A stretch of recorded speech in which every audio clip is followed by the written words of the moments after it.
All right. Well, good afternoon, everyone. I know some folks may still be logging on, but we'll want to get started. So we have all the time we can with Aleks. Very excited to have you here today with one of our very favorite presenters. There's some answers on the slide here in case that answers a few questions. We'll get through our introductions and then get to a conversation and then let Aleks take it from there. So I'm Christina Clayton. I'm one of the co-directors of the Northwest Mental Health Technology Transfer Center. Today, our webinar is called Leader Kaleidoscope for Multicultural Supervisors, Supporting Our Teams with Aleks Martin. First, our land acknowledgement. We just ask that those engaging in this event just reflect on the land on which you reside and acknowledge all the ancestral homelands and traditional territories that have been forcibly taken over and inhabited. We in the University of Washington stand on the unceded lands of the Coast Salish peoples, Duwamish, Squamish, Tulalip, Muckleshoot. We just always want to be working for justice in their communities and want to be better stewards. So thank you so much. And if you want to visit Native Land, it's a great resource. The MHTTC network, if you haven't heard of us before, is a nationwide network funded by SAMHSA, has 10 regional centers, 2 population centers, and a network coordinating office. And we support resource development, dissemination, training, and technical assistance and workforce development in the mental health field. And we cover Region 10, which is Alaska, Idaho, Oregon, and Washington. Our Northwest MHTTC has a specific area of focus for evidence-based practices for psychosis, such as cognitive behavioral therapy for psychosis, assertive community treatment, and others. But it's certainly not the only topic we talk about, obviously today being one of those. So we cover integrated care, suicide prevention, diversity and equity issues, school mental health, huge supplement on that, peer support, trauma-informed approaches, and others. And really our workforce is anyone whose work may have a chance of improving the behavioral health outcomes for people with serious mental health issues. And how do we do that? We do live free training like today. We have archived webinars. We have online self-paced courses that are all free. We do a podcast. We have print documents you can read online and a resource library. And we do a monthly newsletter, at least. I'm probably getting towards weekly at this point. So if you aren't getting those notices yet, we'll put in the chat how to get signed up, and you can visit us also on social media. It's our intention to always be mindful of using language that promotes recovery and foster respect and hope. So we know this is an ever-changing landscape, but this slide was created by our network just to hold up these values clearly. Now a few logistics. Obviously, it's a pretty large audience. You're muted, you're not appearing on video, but the webinar is being recorded, and the slides and other resources will be available in a few weeks, and you'll receive an email from Zoom about that. You'll also receive a separate email in a couple of weeks, if not sooner, out how to access a certificate of attendance. It's not formal CEUs, but sometimes can be collated to help in that way. We have both chat and Q&A open and live here. So if you have a comment, just a hello, something you want to respond to for the group, feel free to do that in the chat. Or if you have a tech issue, our team can be paying attention to that. But if you have a specific question for Aleks, I'll be looking at those and monitoring those and putting those, getting those ready at the end of the presentation. Oops, sorry about that. Can't copy your things from chat into Q&A. Don't ask me why, but if need be, we'll ask you to do that. Lastly, your feedback is really, really crucial to our work. Our, SAMHSA required survey takes a minute or two, and we really appreciate it. We look at it, we share it with our trainers. It's all aggregated, so your name isn't anywhere. And also, of course, SAMHSA, funds our material, but does not approve or look at every content webinar that we do. So that's just a little disclaimer there. But your survey helps keep the free training coming, so appreciate that. Now I'm excited to get to the good stuff. So Aleks Martin has been in the health field for a while. Health, social services, outreach, substance use for over 20 years, and holds an MSW from the University of Washington. Go UW. A few of us on here as well. Aleks was inspired after all these years to start a private practice to address the special needs of the LGBTQI2 plus and Black, Brown, Indigenous, and people of color, particularly queer and trans Asian and Pacific Islander people dealing with unique and special issues that intersect with race, culture, gender, sexuality, like coming out, spiritual conflicts, cultural dissonance, gender transition, social navigation at work and other environments, interpersonal relationships, intimacy, understanding with non-LGBTQI2 plus partners, and more. So if you haven't had the pleasure of hearing and seeing Aleks speak, you're in for a treat, and we're very excited to have a little conversation. So want to let you say hello, Aleks, and then we'll get to our little conversation. Thank you, Christina. Mabuhay, everyone. Good day. So honored to share space with all of you and looking forward to our time together.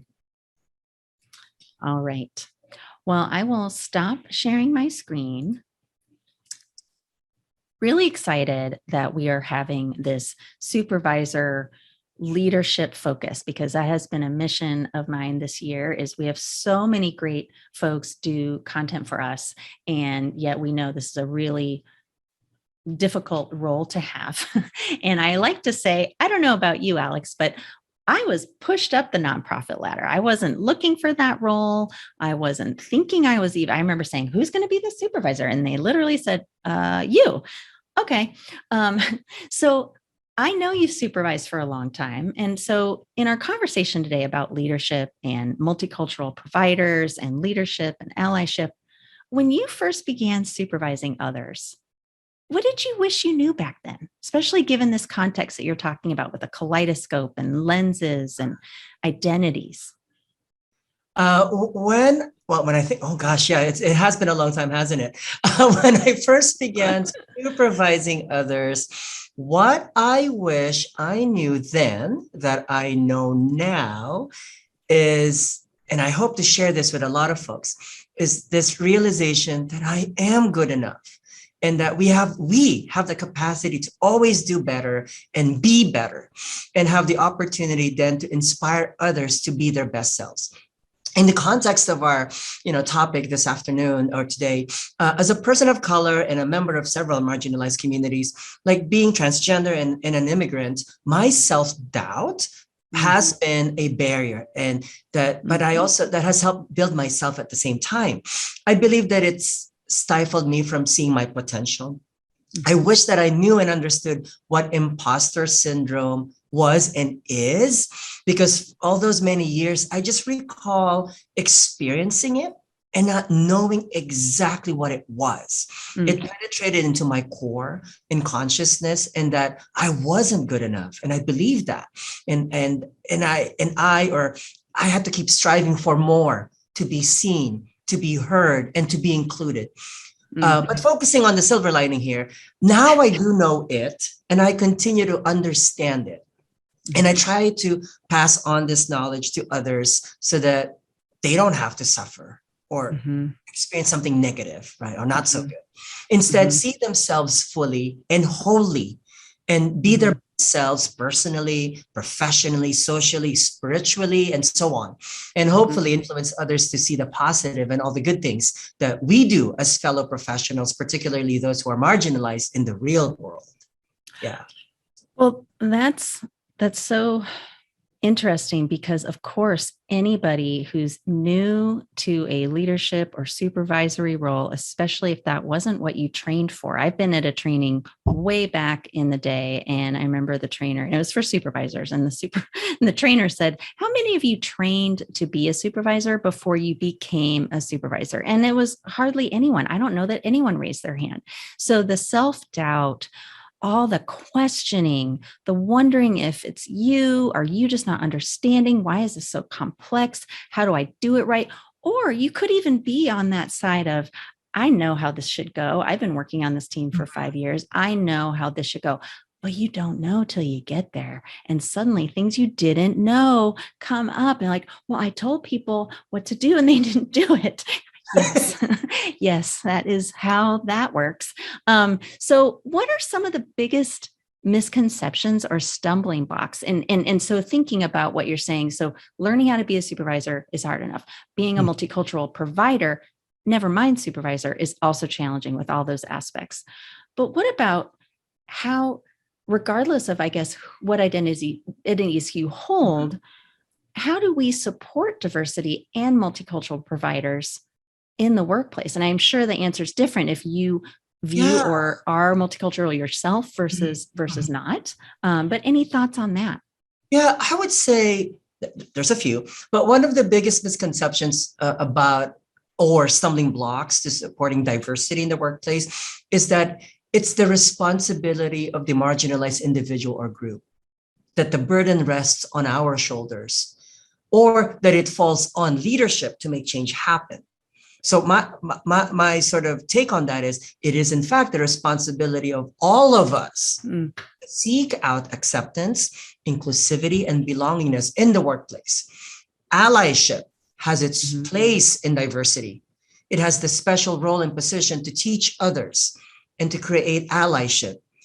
The white cisgender straight male also has a story to share. They too have a diverse background that we may not readily see. I believe that we often see the oppressed groups or individuals also be responsible for teaching us, and we can. But again, it's a shared responsibility. And I said this earlier in our other webinar, it takes a village. And I believe that to be true. No, and I think it seems to me that the biggest mistake would be to A, I took a class in this, so I already know. B, oh, I don't see culture or color or any of that. And we know that that doesn't work. That's a red flag. Yeah. And I really appreciate what you said about you will have questions, even if you are multicultural, whatever that means to you, you don't know everybody's culture. And so it's really still just being in that curious, humble place and open to learning, because gosh, it is lifelong. We know that.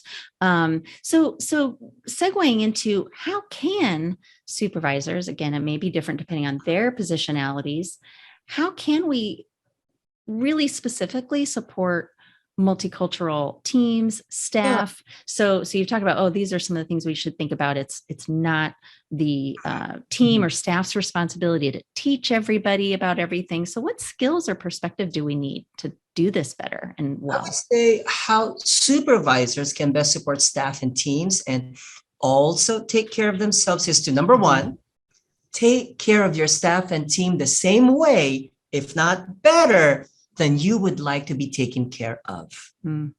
Believe in what you are hoping to accomplish as a beloved and respected leader, but beyond that, a role model and peer and equal. If what you're doing begins to feel like a burden, I say stop, hard stop. Everyone is going to feel that burden, and it will hurt the group sooner or later. And sort of closing for that question is, lastly and simply, give love, get love, give respect, receive respect. Pretty universal theme. Yeah, it starts to boil down to pretty simple things when you get down to it. I wanted to share, I think, just one thing that came to my mind, and then we'll move on. But that is, in a lot of trainings I've been in lately, I think around DEI, EDI, anti-racist kind of trainings, I think people are afraid of making mistakes. And it makes folks perhaps freeze or feel like they can't try. And I really, there's so many things we could go into, but I really appreciate that. What is the intent of what's happening, but also the impact, right? So that's always something you have to think about. But also, we're going to make mistakes on whatever side, whatever role, whatever positions we have, and to be just humble and apologizing and try to genuinely do better. Like, that's all we can strive for each day. So I don't know if you have any responses to that, but otherwise we can let you move on. Ditto. You said it perfectly. Ditto. Yeah, we got to keep trying. So we don't have it done. We don't have it down pat.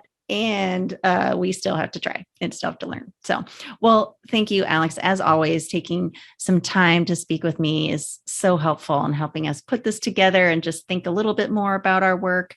At this point, I'll let you take it away. Thank you so much, Christina. Again, thank you to the wonderful folks at Northwest MHTTC for having me and creating this time with all of us, a moment for learning, strengthening our mind, expanding our hearts for compassion and passion in our community, especially with each other and for each other as fellow professionals in the helping field. Welcome to all the folks that came from all your lovely homes and your communities and your tribes. Thank you for sharing your day with us. As always, good morning, good afternoon, good evening, wherever you are in our wonderful world, and good day, everyone. Again, my name is Aleks Martin. I primarily use she pronouns, but he and they are totally okay. I'm honored to share safe space with all of you and hope that you're enjoying the leaves change colors. And as we begin our time together, again, I acknowledge that I am on the traditional land of the Coast Salish peoples, the first peoples of Seattle, the Duwamish people, past and present, and honor with gratitude the land itself and the Duwamish tribe. As a proud Filipinx immigrant from the Philippines, I humbly ask permission from the first peoples of this land to allow me to be part of its storytelling and legacy. And I invite you to honor the land that you are on, its people, past and present, the land that you and your family and community and tribe have come to settle on and make a home. And feel free to put it into the chat box so everyone can see. And just a little more about me for background and context. Again, I'm a licensed social worker with a concentration in integrated health and mental health from the University of Washington, and a licensed substance use disorder professional in the state of Washington.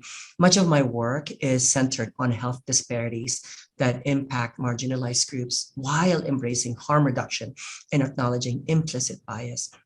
Again, as a proud genderqueer and immigrant from the Philippines, I intend to share my professional and my personal experiences with the hope of bringing diverse perspectives into an often cisgender, heteronormative, white and male-dominated world, be it at work or society at large. And as we begin to share our diverse stories as fellow professionals, think about how much of your own experiences, particularly how the personal manifests itself in the professional and the social influences that surround our everyday lives. And I wanted to honor the folks that wanted to voice out Chimacum Land, aka Port Ludlow, and Kalapuya. Thank you. Think about how you identify as a man, woman, cisgender, transgender, white, black, brown, US-born immigrant, what neighborhood you grew up in, or that you live in now, your degrees, the schools you attended, to where your desk, if you're back to the office, or your cubicle is situated compared to your peers, and even how far or close you are to management, or where your private office is located, if you have one. Are you in the neighborhood of the community you intend to serve, so on and so forth? Now, if you've been with me at previous MHTTC webinars, then you'll know that I will guide us in a short activity to normalize incorporating mindfulness as a self-care practice into events like this one, and including therapeutic time with our clients and hopefully even in staff meetings. Personally, I would be so delighted if you're able to add this into your personal routine. Even just a few minutes can do wonders. This mindfulness activity is designed to assist in exploring our experiences in the present moment. It is focused on quieting the mind while deepening awareness of the mind, body, and spirit connection. Now remember, this is just a snippet, and I encourage you to take your time as much as you're able beyond our short time together. Let us begin. Before you enter into this mindfulness practice, find yourself in a comfortable seated position. Place both feet on the floor and gently move your body to increase your comfort. And once you find that sweet spot, take a deep breath And long but relaxed exhale with eyes closed or a soft gaze. Allow gravity to pull the body towards the ground, towards Mother Earth. And take another deep breath in and exhale with a soft ah as you become one in this moment. Should you feel sensations, let them be. Be one with your body. It has served you well. It has protected your mind, heart, and spirit. Give it gratitude by simply being where you are now. The here and the now and nowhere else.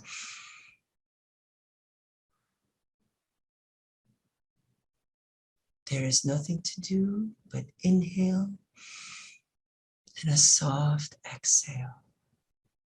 Now gently move your palms, hands, and fingers towards your head. Imagine holding your crown befitting your majestic self. Remember that you, yes, you are royalty. Now slowly shift your arms above you. Stretch it towards the sky, a sky unlimited in potential and endless in possibilities just like you. A gentle inhale and a soft exhale. And as we complete this short practice, gently open your eyes and begin to reconnect with your safe space, your environment.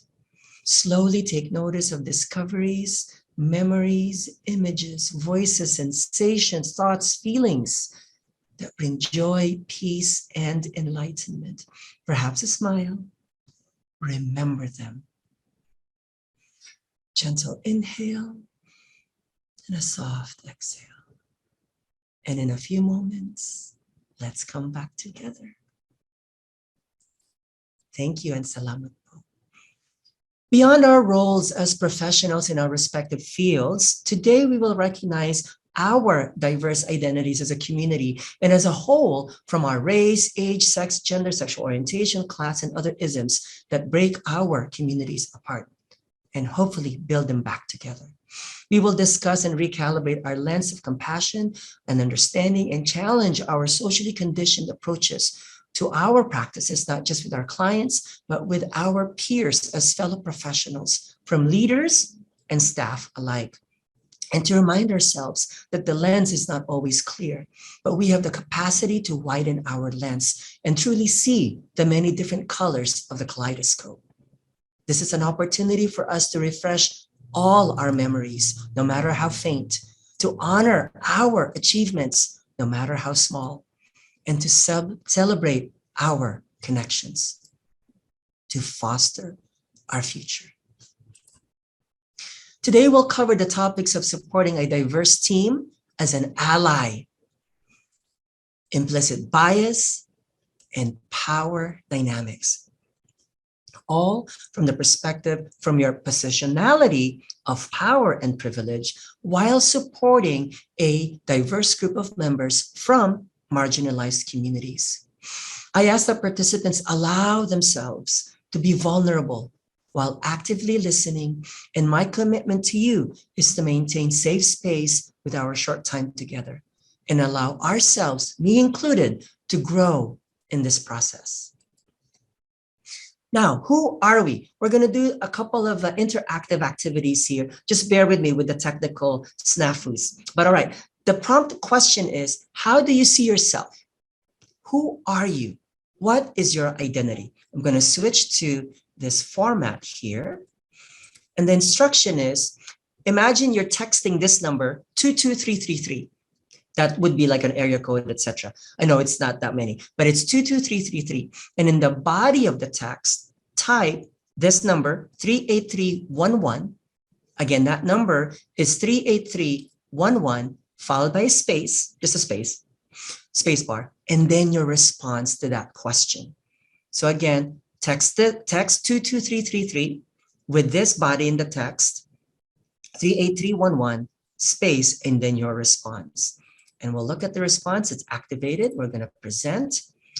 And if you can't, feel free to just type it into the chat box if that's easiest. And I will look at both screens. Again, how do you personally see yourself?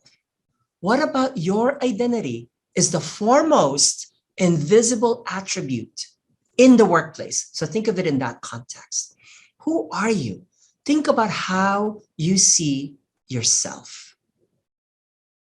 Kind person. Thank you. And again, feel free to also type it in the chat box if it's faster. Lesbian, kind, daughter, woman, social worker. All right. Anything else? Mother. Anyone else? All right. God creation. Thank you.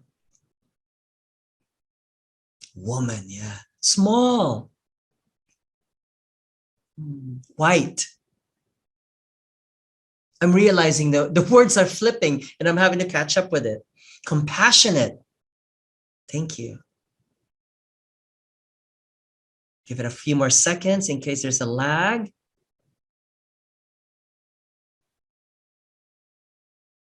Advocate.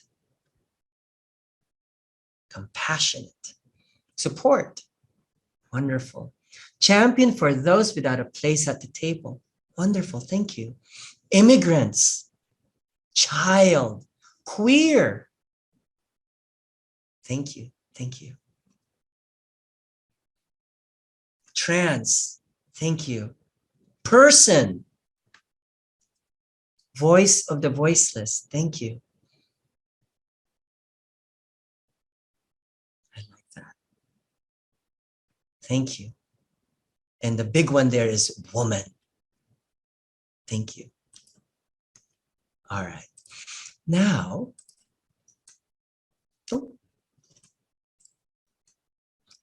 there you go. Now, the follow-up question is, this time, respond to the question, how do others see you? What identity or identities of yours is most prominent for others when they interact with you? I'm going to click on this. And again, the instruction is you're still texting to this number, 22333, and you're going to type in the body of the text 1790, followed by space, and then your response. See and present. And again, you can also put it in your in the chat box. So again, how do others see you? The earlier question was how you see yourself. How do you identify? Somebody said black. So others see you as this black person. What identity or identities of yours is most prominent for others when they interact with you? You're a coach. You're a woman. The prompt can be as objective as others telling you about what your identity is that they recognize first and foremost, including casual conversation. Mentor. You're a model minority. You're a kind woman who's supportive. And perhaps also reflect upon your identity that you feel others only see you as. Short, white woman. Patient woman, white. Role model, supportive. Or supportive role model. Short Asian woman. Invisible.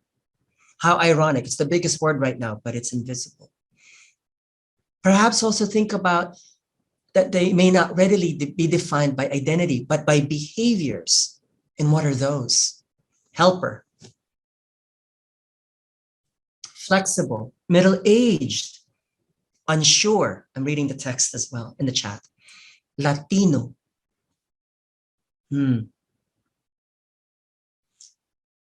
Other people see this person as understanding.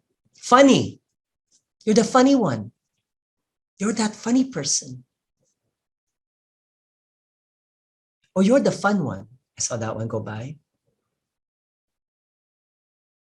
Let's take a moment of reflection and compare and contrast our collective responses to the first and second question.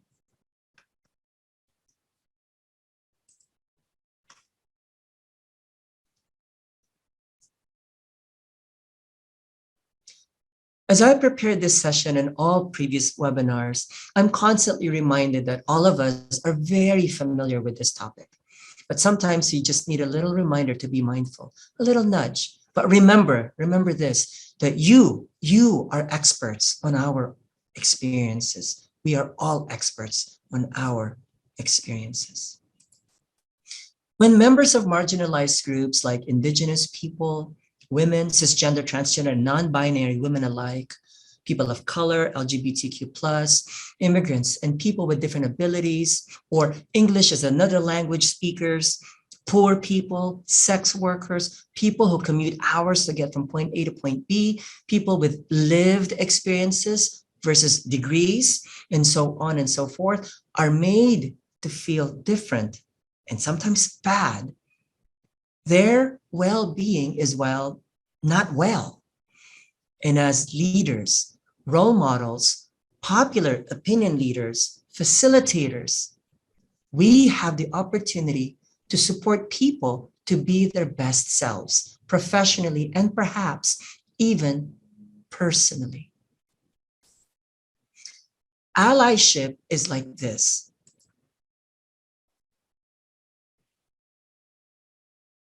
You is smart. You is important. You is This is a scene from the movie The Help, where Viola Davis's character tells this little girl, you is smart, you is kind, you is important. It's about supporting others, celebrating others, empowering others. So what does being an ally mean to you? Oops.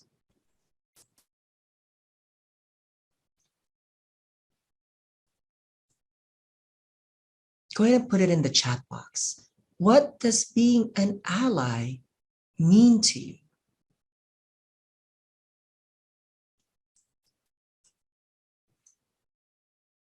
And we can also do this again via poll everywhere. I think people were loving that interactive piece. Again, text this number, 22333, and in the body, 32081, and then your response. Activate that, responses, and present. What does being an ally mean to you? Again, you can put it in the chat box with your response. Being an ally means being a voice. Thank you. Being supportive and understanding is being an ally. Amplifying the voices of marginalized. Being an ally is being safe, being a source of support, being that safe person, coming alongside, being a listener, a source of support and safety, respecting and supporting different voices. That is what being an ally means to all of you. Not just making space at the table, but passing the microphone. Thank you, Jordan. And from Marianne, following the marginalized person's lead. Being fair even when you don't understand. That's so beautiful. Let's keep them coming, keep them coming. All right.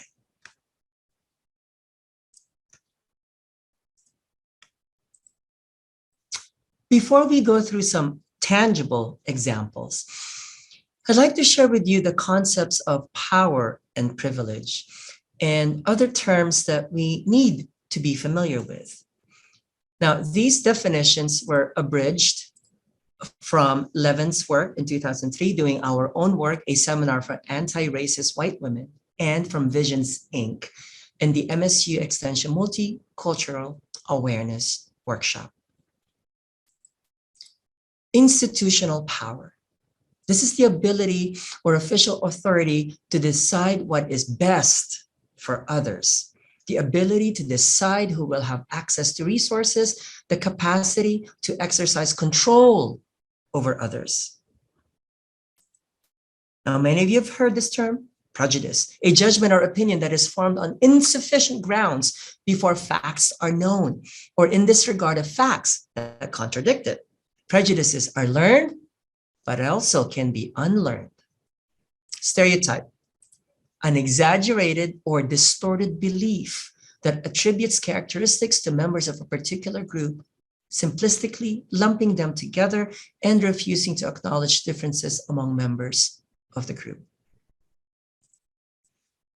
Now, what is oppression? The combination of prejudice and institutional power, which creates a system that discriminates against some groups, often called target groups, and benefits other groups, often called the dominant groups. Examples of these systems are racism, sexism, heterosexism, ableism, classism, ageism, and anti-Semitism. These systems enable dominant groups to exert control over target groups by limiting their rights, freedom, and access to basic resources such as healthcare, education, employment, and housing. The 4 levels of oppression, or the isms, and change are personal, which are our values, our beliefs, our feelings. The interpersonal, our actions, behaviors, and language. It's also institutional. It's the rules, the policies, the procedures. And then also cultural. And this is about beauty, it's about the truth, and about what is right. Privilege operates on the personal, interpersonal, cultural, and institutional levels and gives advantages, favors, and benefits to members of dominant groups at the expense of members of target groups. In the United States, privilege is granted to people who have membership in one or more of these social identity groups. White people, able-bodied people, heterosexuals, males, Christians, middle or owning class people, middle-aged people, and English-speaking people. Privilege is characteristically invisible to people who have it. That is why it's often a challenge and a difficult conversation to have with people who are in the position of power and privilege. People in dominant groups often believe that they have earned the privileges that they enjoy, or that everyone could have access to these privileges if only they worked to earn them. I don't know about you, and if whether you follow the Kardashians or not, there is this video recording of Kim Kardashian talking about work. Google it. In fact, privileges are unearned, and they are granted to people in the dominant groups, whether they want those privileges or not, and regardless of their stated intent. Unlike targets of oppression, people in dominant groups are frequently unaware that they are members of the dominant group due to the privilege of being able to see themselves as persons rather than stereotypes. And yes, Brady, I hope I'm saying it right. You will have copies of the slides. Targets of oppression. Targets of oppressions are members of social identity groups that are disenfranchised, exploited, and victimized in a variety of ways by agents of oppression and the agent's system or institutions. Targets of oppression are subject to containment, having subject to containment, having their choices and movements restricted and limited, are seen and treated as expendable and replaceable without an individual identity apart from their group, and are compartmentalized into narrowly defined roles. Targets of oppression are people subjected to exploitation, marginalization, powerlessness, cultural imperialism, and violence. Targets of oppression are kept in their place by the agent of oppression's ideology, which supports oppression by denying that it exists and blames the conditions of oppression on actions of the targets. Targets of oppression have fewer life chances or benefits as a result of their membership in a particular social group. As an example, There is a higher likelihood that African American males will be arrested than Caucasian males. There is a greater chance that males will have a higher salary than females. And there is a higher probability that persons using a wheelchair for mobility will have fewer job opportunities than non-disabled people. Agents of oppression. Agents of oppression are members of the dominant social groups in the United States, privileged by birth or acquisition, which knowingly or unknowingly exploit and reap unfair advantages over members of groups that are targets of oppression. Agents of oppression are also trapped by the system of institutionalized oppression that benefits them and are confined to roles and prescribed behaviors. In US culture, agents have the power to define the norm for what is reality, and they see themselves as normal or proper, whereas targets are likely to be labeled as deviant, evil, abnormal, substandard, or even defective. Race. Someone has said that race is a social construct, that race is a pigment of our imagination. That's a clever way of saying that race is actually an invention. It's a way of arbitrarily dividing humankind into different groups for the purpose of keeping some on top and some at the bottom. Some in, some out. And its invention has very clear historical roots, namely colonialism. Race is an arbitrary socio-biological classification created by Europeans during the time of worldwide colonial expansion to assign human worth and social status, using themselves as the model of humanity for the purpose of legitimizing white power and white skin privilege. This is from Crossroads Interfaith Ministry of Social Justice. To acknowledge that race is a historical arbitrary invention does not mean that it can be thereby easily dispensed with as a reality in people's lives.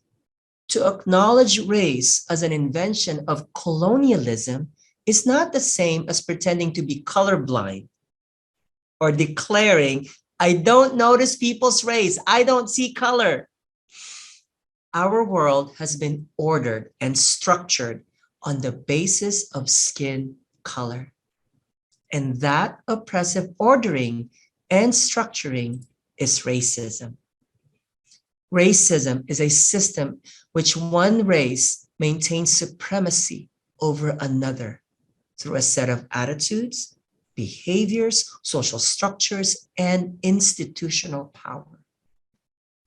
Racism is a system of structured disequality where the goods, services, rewards, privileges, and benefits of the society are available to individuals according to their presumed membership in particular racial groups. Barbara Love, 1994, Understanding Internalized Oppression. A person of any race can have prejudices about people of other races.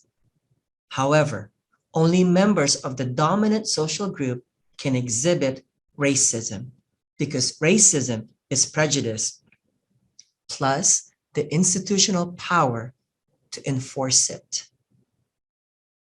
So when people say that's reverse racism, pause and digest this.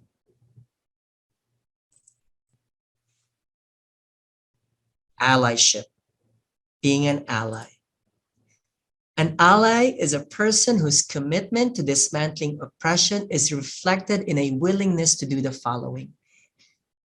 Some of you engaged in the activity earlier on what allyship looks like and what an ally looks like. Educate oneself about oppression. Learn from and listen to people who are targets of oppression. Some of you have already said these in your own set of language. Examine and challenge one's own prejudices, stereotypes, and assumptions.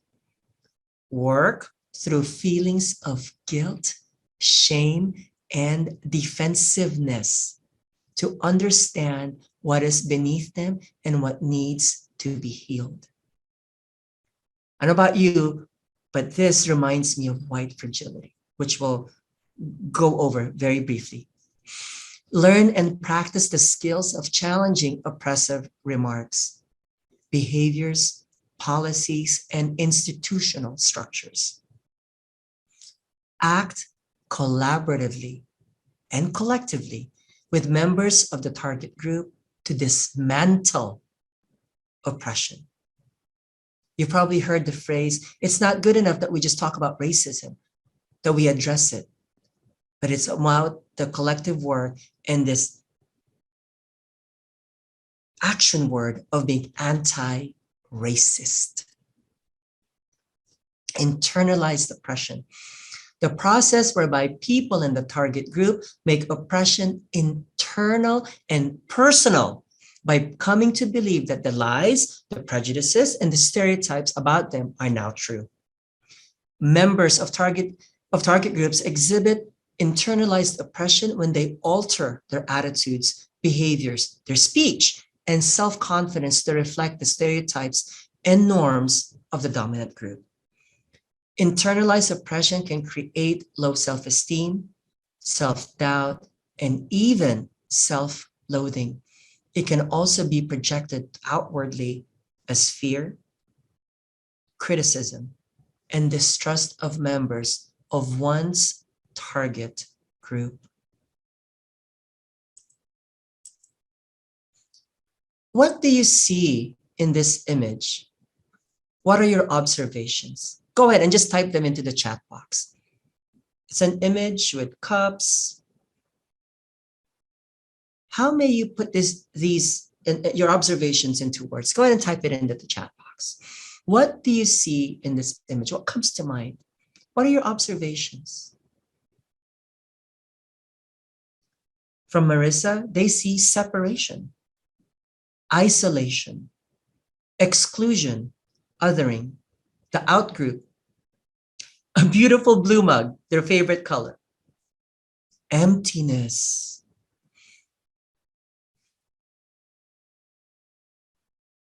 Thank you.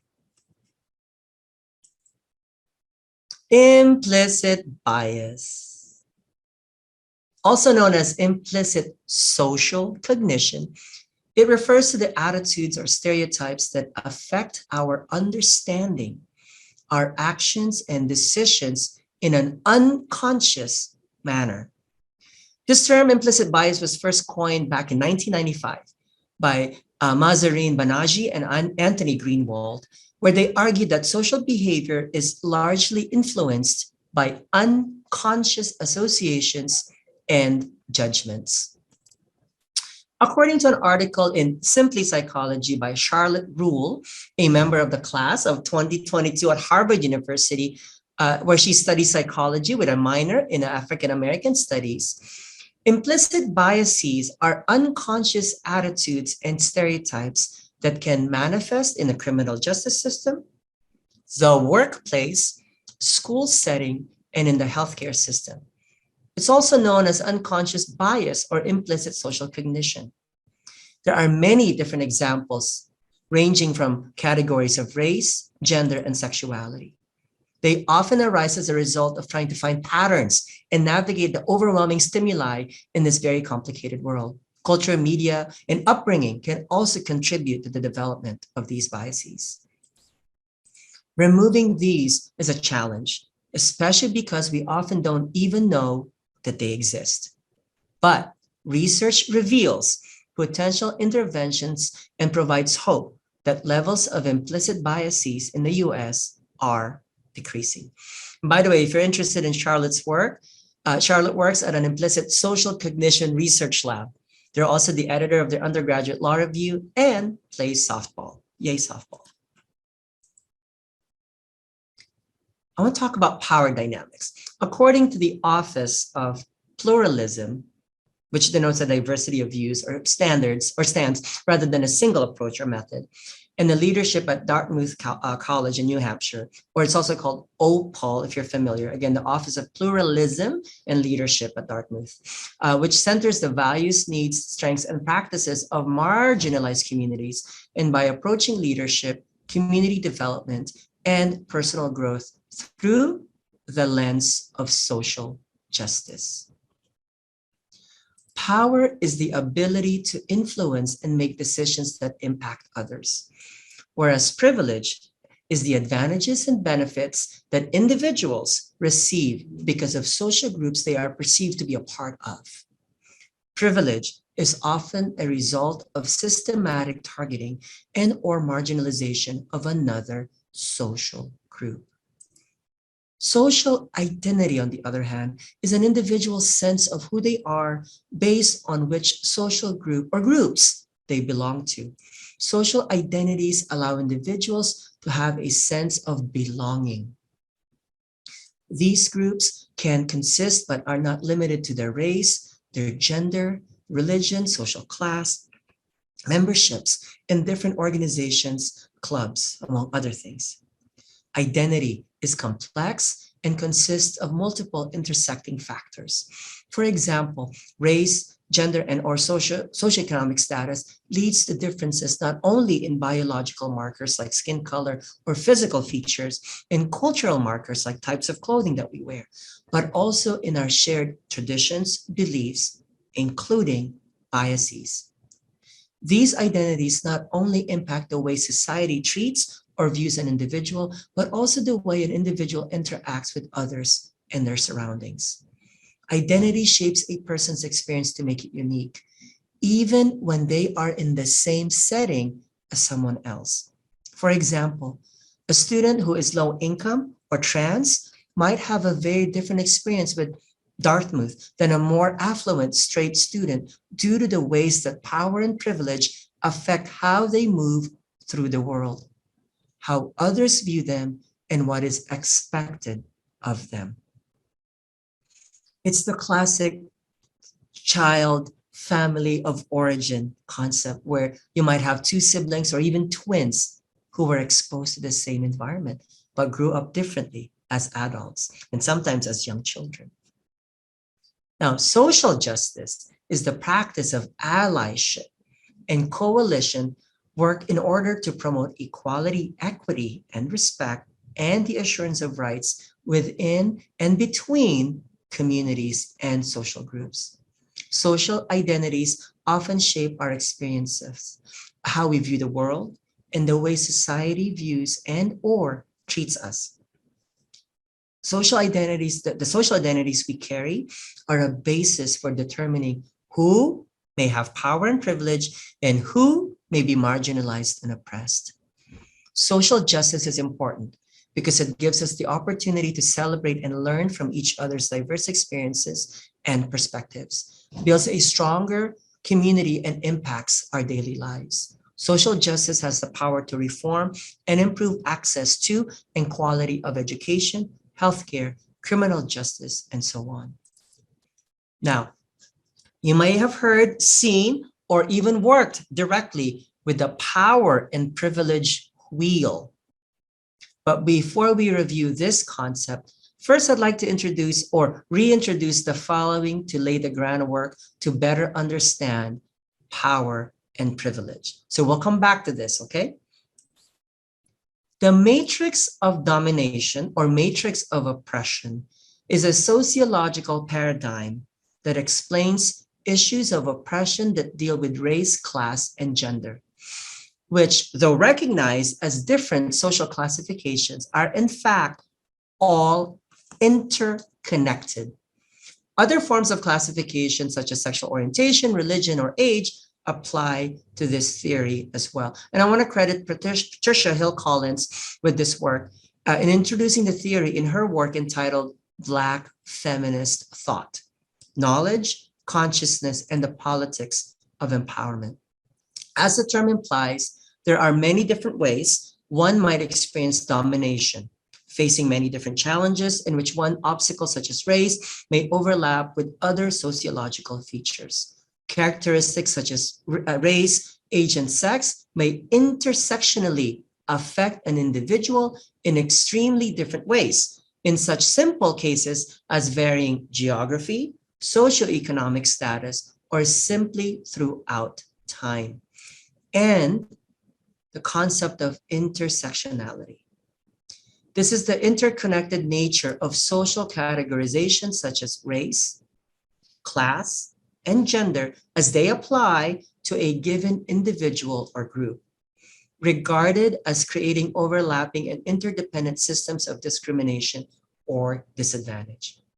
I'd like to point out Kimberly Crenshaw, the founder of the term intersectionality, brought national and scholarly credential to the term through the paper Demarginalizing the Intersection of Race and Sex, a Black feminist critique of anti-discrimination doctrine, feminist theory, and anti-racist politics. In simple terms, it's the acknowledgement that everyone has their own unique experiences of discrimination and oppression.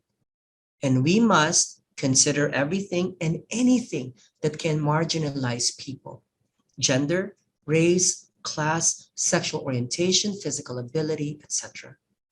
Both intersectionality and the matrix of domination help sociologists understand power relationships and systems of oppression in society. The matrix of domination looks at the overall organization of power in society, while intersectionality is used to understand a specific social location of an identity using mutually constructed features of oppression. This version of the power and privilege wheel is by educator Sylvia Duckworth.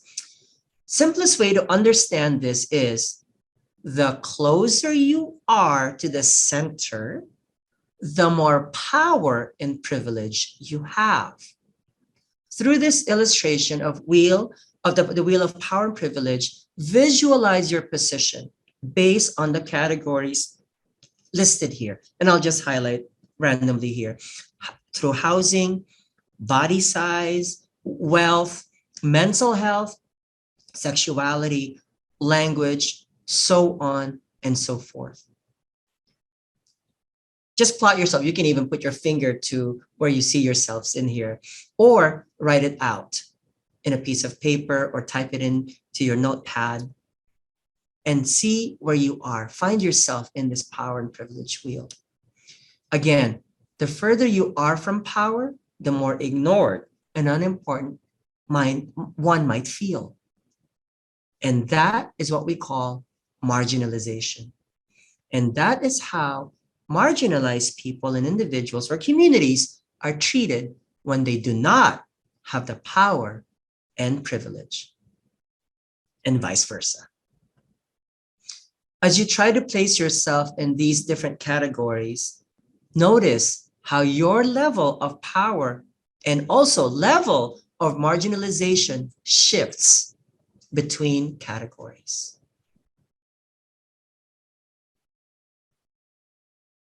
And I'll pause here for a few moments as you plot yourself and which identities you identify with based on this wheel of power and privilege.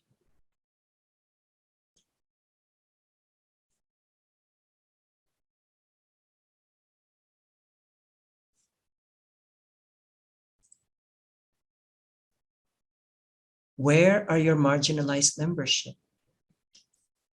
Where are your positions of power?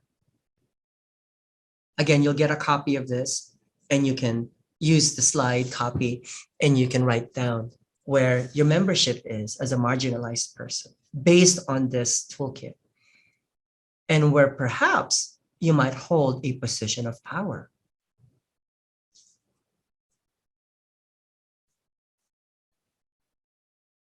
I want to offer up another toolkit, another visual aid here. A different way to interpret this illustration is through an intersectionality lens, again coined by Kimberly Crenshaw. Again, we'll have copies of the presentation for your personal use, but in the meantime, consider writing down where you identify based on this model. This illustrates between privilege and oppression. and how the position of power creates domination, thus creating the isms noted here.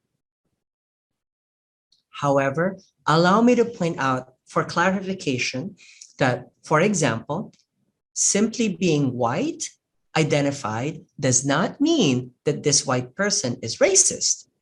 What this means is that if this person uses their position, which is inherently of power and privilege, to then dominate others and spaces who are not white, is an example of racism.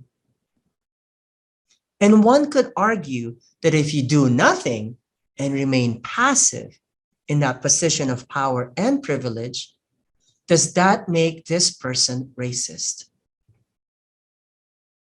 By doing nothing, do you maintain your position of power and privilege and benefit then as a white person?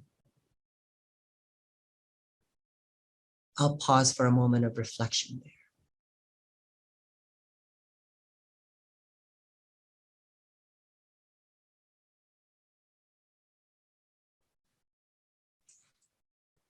Now, I'd like to share this toolkit by Dr. Robin DiAngelo, the author of White Fragility. And this one is called, and this is just a snippet of it. This is not the whole questionnaire. This is the anti-racist checklist for whites. And the link is right there at the bottom. And let me show you. Well, let's just highlight some of the checklist here. If you say yes, then you mark it.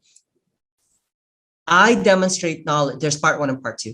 Part 1, I demonstrate knowledge and awareness of the issues of racism. Do you or not? If you do, check yes or check it. If not, leave it blank. I continually educate myself about racism and multicultural issues. Check or no check. I recognize my own limitations in doing anti-racist work. Check or no check. I raise issues about racism over and over, both in public and in private. Check, no check. By the way, I know it says checklist for anti-racist white allies. I can also answer this as a person of color. And I also actually challenge myself and also answer this. But let's go to the main one, just so you can verify that you're going to the right link. So here is the one. Let me zoom in a bit here. So there's part 1, and there's more of the questions. And then there's part 2. And I'll just highlight some of the questions in part 2. The following are some problem areas where individuals sometimes get stuck. These were developed specifically for white individuals. Do any of these apply to you? Now, this part was very clear. I am not clear on the labels people of color prefer to use to identify themselves. When people of color point out racism as it is happening, I feel personally attacked. I rely on people of color for education about my own, including institutional racism. And I'll skip. It is important to me to point out examples of reverse racism when I see them. So I just wanted to glance over this toolkit so you see it. All right, we're to time, and I was sent some questions before we did our webinar today. And if we have time at the end, I'd like to entertain live questions as well. But let's move forward with some questions that were asked ahead of time. And the first question is, supporting BIPOC multicultural staff within predominantly white workforce. I think for this one, we can hopefully use some of the toolkits that we were able to just share just now and use some of that language in there. I would say, again, if you happen to be a person that identifies with a marginalized group, ask yourself, do you have the capacity? Do you have the strength? Do you have the time to respond yourself?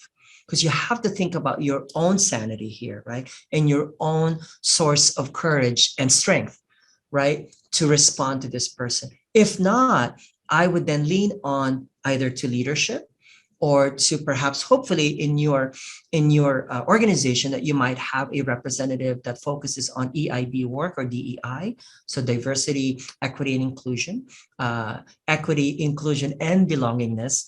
The phrasing just keeps changing over time. I have to catch up with them as well. So that's what I would say around that.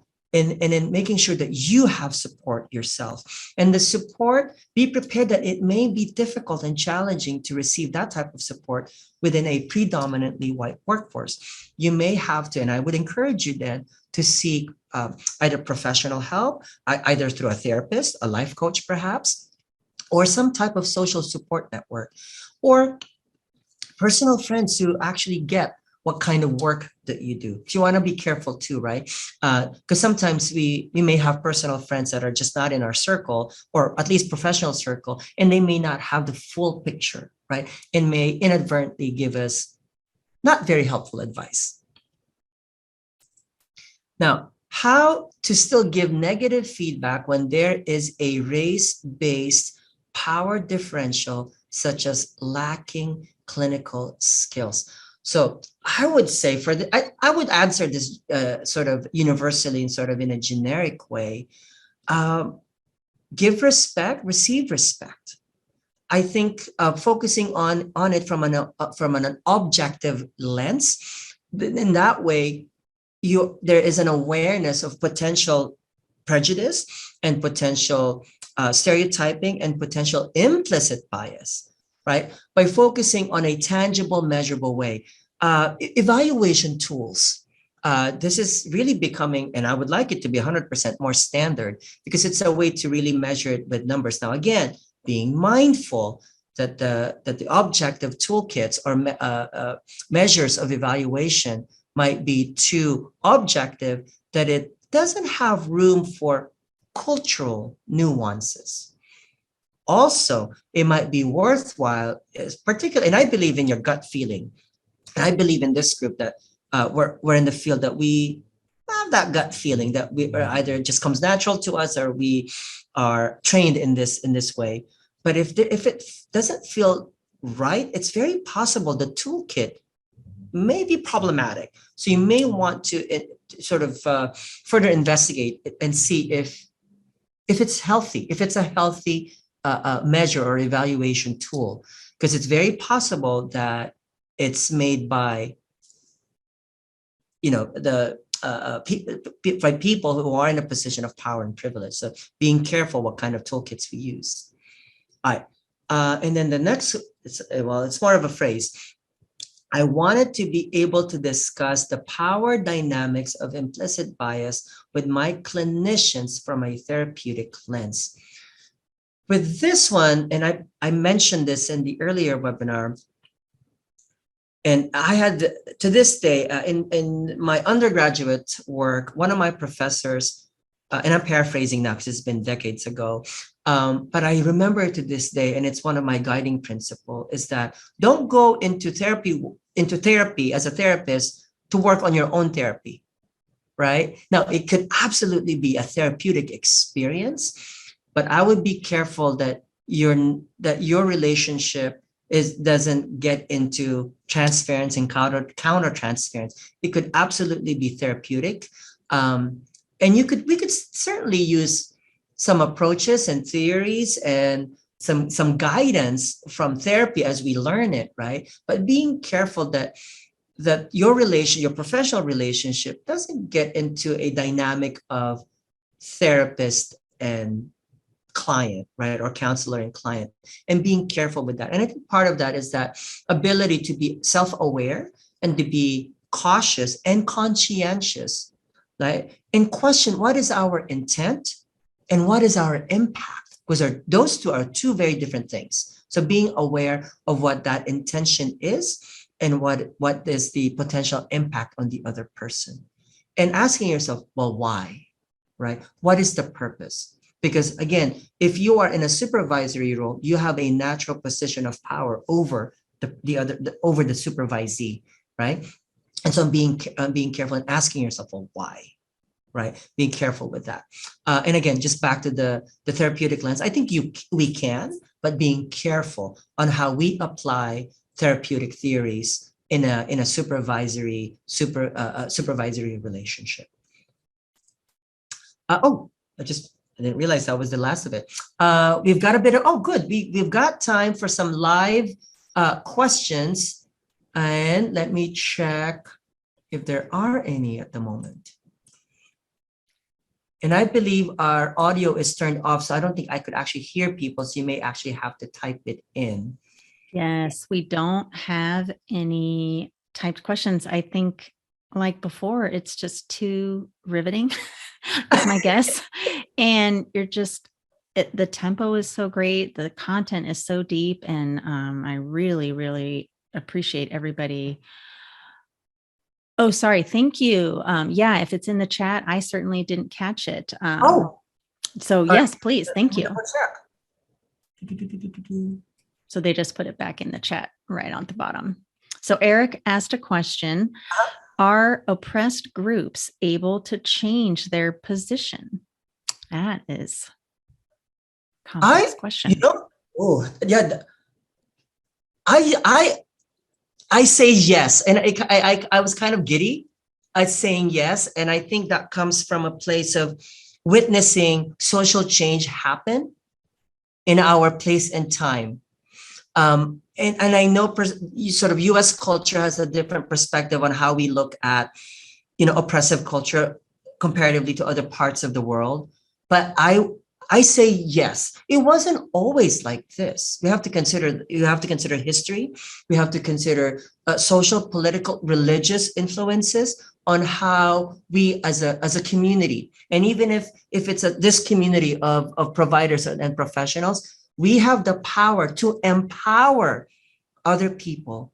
And how beautiful is that? Now, I might be thinking of a utopian world here, but I think if the human imagination can be so beautiful, I think we have the power to do so.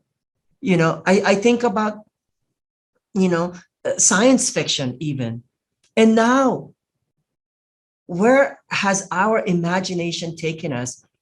If we can apply that yearning, that human drive to experience joy, I think we can replicate that into creating a world that is just, that is fair, that is equitable.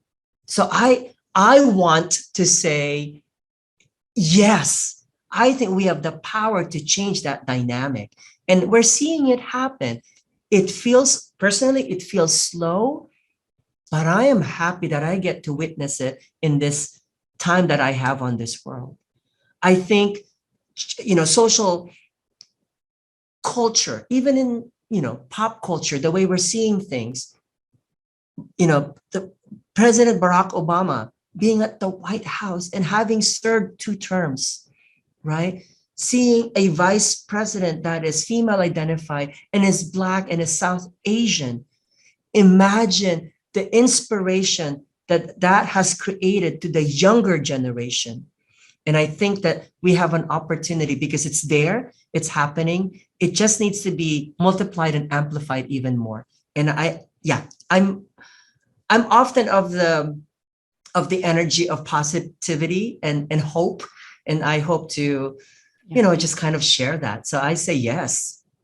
We have time for one question that did get into the Q&A. So the question is, suggestion on how to best support team members who experience the disproportionate harms of organizational policies and or bias from colleagues, especially if supervision don't have the power of themselves to make the changes within the oppressive structures we work within. I say we are first and foremost fellow human beings. People who experience oppression or any type of ism know when another person means well. I think it would go such a long way for that person to reach out genuinely, not in a condescending way, to reach out genuinely and offer a source of support, even if it meant active listening. And once we get to a place of, health, safety standards, perhaps a shoulder to lean on. And if it means a shoulder to cry on, why not? When this is our world, right? It's about normalizing human emotions, whether we're mad, sad, glad, those are all normal.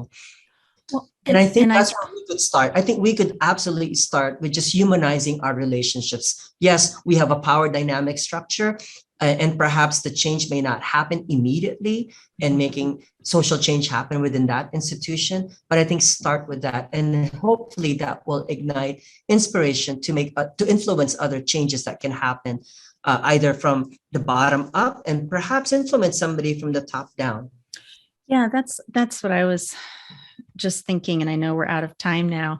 So thank you for doing your eval link. We'll skip doing any other slides for us, but please, if you can do your eval, that would be fantastic.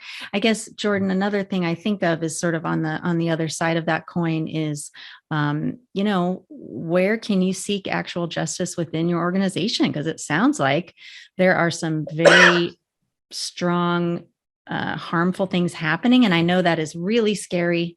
And as folks in supervisory roles, management is very lonely in the middle. You can feel like, well, then I'll get in trouble, or I'll be targeted as somebody who's, causing trouble or something. But I mean, I think this is difficult. And, I even in my head went to, oh gosh, is this a good place for anyone to work? I'm not there. I don't know anything. I'm just sort of saying that I think all these ideas and seeking support and feeling not alone, as you said, Aleks, is really huge. But then what's the next step? So we can certainly show solidarity, but what next? And so maybe it's time for the larger structure to, have some light shined on it. But we are over time, Aleks, as always. Thank you so much. Thank you so much for everybody's time. I really appreciate your sharing. And we know this is hard work. It's harder for many of you, and it's stronger because of you. So I'm really, really grateful to be with you all and Aleks today. And thank you, and have a good rest of your day. Thank you so much for your time. We'll leave this open for a little bit so people can grab things from the chat if you like. Thank you, Aleks.